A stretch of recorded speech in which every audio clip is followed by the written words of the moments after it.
Assalamualaikum warahmatullahi wabarakatuh. Perkenalkan, nama saya Bintang Yasifa. Saya dari Prodi S1 Kebidanan Institut Medika Dr. Gigi Suherman. Saya di sini akan menjelaskan tentang sistem reproduksi eksternal dan internal wanita dan sistem reproduksi internal pria dan sistem anatomi payudara internal dan eksternal. Sistem reproduksi eksternal wanita.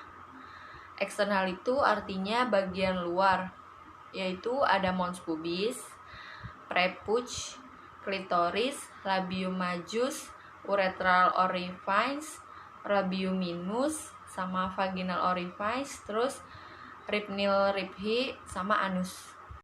Yang pertama, mons pubis. Mons pubis adalah jaringan lemak yang mengelilingi tulang pubis. Jaringan ini mengandung kelenjar untuk mengeluarkan minyak dengan feronom dan juga dapat meningkatkan daya tarik seksual. Yang kedua ada prepuce atau penis. Prepuce ini berfungsi sebagai saluran kencing atau urin. Nah, sebagai saluran sperma pada ujung penis terdapat struktur seperti lipatan kulit yang disebut dengan kulup. Nah, biasanya kulup ini dipotong pada seseorang disunat. Klitoris adalah daerah yang banyak mengandung pembuluh darah dan saraf. Klitoris ini sangat sensitif dan fungsi utama pada klitoris adalah untuk memberikan kenikmatan seksual. Klitoris akan menegang pada saat terpaparnya rangsangan seksual. Labium majus. Labium majus ini melindungi organ-organ internal dari sistem reproduksi wanita. Dengan mencegahnya vagina terbuka dari pembukaan di luar aktivitas seks, bibir yang tebal dan keras ini melindungi dan menyembunyikan lubang vagina. Urethral orifice berfungsi sebagai saluran pembuang baik pada sistem kemih atau ekskresi dan sistem seksual. Labium minus, yang artinya bibir kecil. Nah, karena si labium minus ini lebih kecil dari labium majus, si labium minus ini terletak di dalam labium majus. Nah, si labium minus ini mengelilingi saluran vagina dan uretra atau yang sering disebut saluran pembuang urin keluar tubuh. Nah, keberadaan si labium minus ini berfungsi untuk melindungi vagina dan uretra. Terus vaginal orifice berfungsi sebagai saluran penghubung ke rahim dengan adanya si labia dan vulva sebagai jalan masuknya. Di ujung dalam vagina terhubung langsung dengan serviks atau leher rahim. Vagina digunakan tubuh untuk mengeluarkan menstruasi yang berawal dari rahim. Perineal ribhi terletak di antara vulva dan anus yang panjangnya sekitar 4 cm. Dan terdapat otot-otot yang penting, yaitu sphincter anus. Terus feses dibuang dari tubuh melalui proses difikasi atau yang disebut buang air besar. Nah, feses ini merupakan fungsi utama pada anus. Anus sering dianggap sebagai bagian tabu oleh berbagai kelompok masyarakat. Sistem reproduksi internal wanita.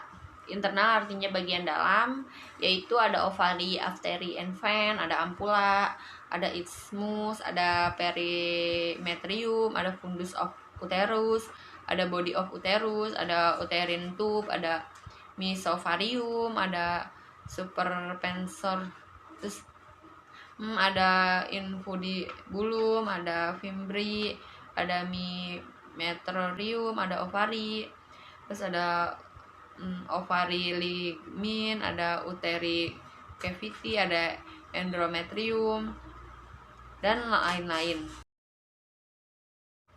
Sistem reproduksi internal pria, yaitu ada urinary bladder, ada pubic bone, terus ada prostate gland, ada vas deferens, penis, uretra, seminal vesicle, rectum, terus ada kelenjar bulbourethral, ada epididymis, terus ada testis, dan skrotum.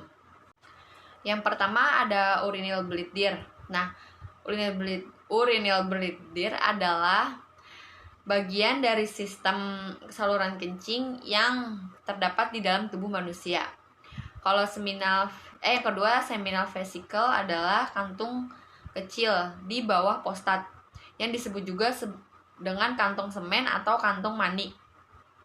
Nah, yang berfungsi untuk menghasilkan cairan yang disebut semen atau air mani.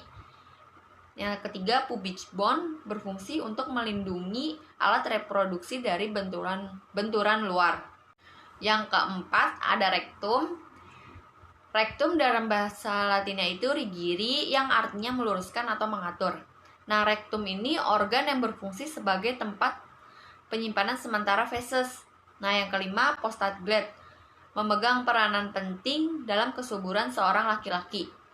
Fungsi utamanya adalah mengeluarkan cairan yang melindungi dan menutrisi sperma. Yang keenam ada vas deferens, merupakan saluran lanjutan epidimis. Vas deferens ini memiliki fungsi untuk mengangkut sperma dari epidermis menuju kantung sperma. 7 ada kelenjar buldouretral. Nah, ini tuh disebut juga sebagai kelenjar Cowper. Organ ini berfungsi untuk memproduksi cairan yang melicinkan saluran kemih. Selain itu, organ ini juga membantu menetrisir keasaman di saluran kemih yang terbentuk akibat sisa urin. Nah, yang ke-8 ada penis. Penis berfungsi sebagai saluran kencing atau urin sekaligus tempat keluarnya sperma. Yang ke-9 ada kepala epididymis. Berfungsi sebagai tempat penyimpanan sperma, sekaligus tempat keluarnya sperma. Yang ke-10 ada testis, adalah untuk memproduksi sperma dan hormon testosteron. Nah, karena perannya begitu penting, kesehatan testis teruslah selalu dijaga agar terhindar dari berbagai macam ancaman gangguan. Yang ke-11 ada uretra, adalah saluran yang menghubungkan kantung kemih keluar tubuh. Uretra berfungsi sebagai saluran pembuang baik pada sistem kemih atau ekskresi dan sistem seksual. Nah, pada pria berfungsi juga dalam sistem reproduksi sebagai saluran pengeluar air mani. Yang ke-12 ada skrotum. Skrotum berperan untuk menjaga suhu testis agar sesuai untuk memproduksi sperma. Pada skrotum terdapat ada 2 buah testis. Selanjutnya, sistem anatomi payudara eksternal dan internal. Eksternalnya itu ada dinding torak, otot dada, lobus, puting susu, areola, saluran susu, jaringan adiposa, dan kulit. Struktur anatomi payudara bagian luar. Yang pertama ada korpus, yang kedua ada areola, yang ketiga ada puting susu. Korpus atau badan payudara adalah bagian melingkar yang mengalami pembesaran pada payudara atau bisa disebut dengan badan payudara. Nah, sebagian besar badan payudara terdiri dari kumpulan jaringan lemak yang dilapisi oleh kulit. Areola. Areola merupakan bagian hitam yang mengelilingi puting susu. Nah, puting susu atau papila. Puting susu dan areola adalah area payudara yang paling gelap. Nah, puting terletak di bagian tengah areola yang sebagian besar terdiri dari serat otot polos. Nah, fungsinya untuk membantu puting agar terbentuk saat distimulasi. Selama masa pubertas anak perempuan, pigmen yang berada di puting susu dan areola akan meningkat atau sehingga warnanya menjadi lebih gelap dan membuat puting susu semakin menonjol. Selanjutnya ada struktur anatomi payudara bagian dalam. Yang pertama ada jaringan adiposa, kedua ada lobulus, lobus, dan saluran susu. Yang ketiga pembuluh darah dan kelenjar getah bening.